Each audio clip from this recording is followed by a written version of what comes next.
ஹல்லேலூயா. வல்லமையின் வார்த்தைக்கு உங்களை வரவேற்கிறோம். கர்த்தராகிய தேவனுடைய ஆவியானவர் நம்மோடு கூட இருக்கிறார். நம் மேல் இருக்கிறார், நமக்குள்ள இருக்கிறார், நம் பக்கத்தில் இருக்கிறார், நம்மை சுற்றிலும் இருக்கிறார். அதுதான் நமக்கு பாதுகாப்பு.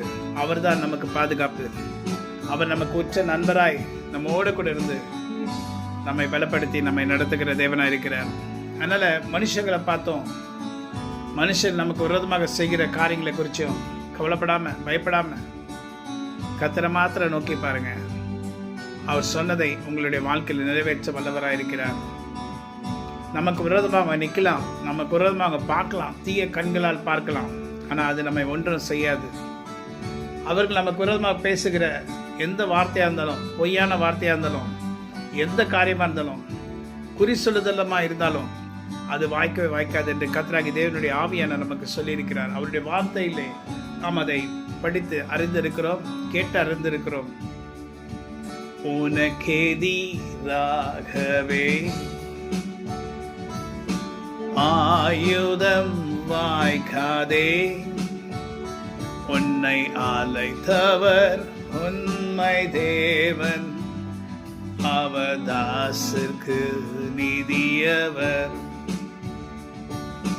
உன்னை நோக்கும் எதிரிகள் கண்ணின் முன்னே பதறாதே, கண்மணி போல் காக்கும் கரங்களில் உன்னை மூடி மறைப்பாரே. என்னை எண்ணி துதி செய்வாய், என்னடங்காத கிருபைகட்காய் இன்றும் தாங்கும் தம் புயமே. என்ப இயேசுவின் நாமமே. இன்றும் தாங்குகிற அவருடைய புயம். அவருடைய புயம் என்றால் அவருடைய பரிசுத்த ஆவியானவர் இன்னும் நம்மை தாங்கிக் கொண்டிருக்கிறார். என்றும் தாங்குவார், இன்றும் என்றும் என்றும் தாங்குவார். அவருடைய கிருபையினால் தாங்குவார்.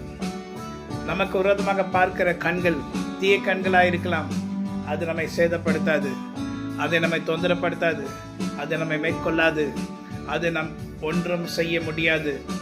ஏனென்றால் இயேசு கிறிஸ்துவின் விலை பெற்ற ரத்த கொட்டியில நாம் மூடப்பட்டிருக்கிறோம். நம்முடைய குடும்பம் மூடப்பட்டிருக்கிறது. போக்கிய வார்த்தையும் அவர் பாதுகாத்து வழி நடத்த வல்லவராக இருக்கிறார். God bless you. Have a wonderful day. God be with you. Amen.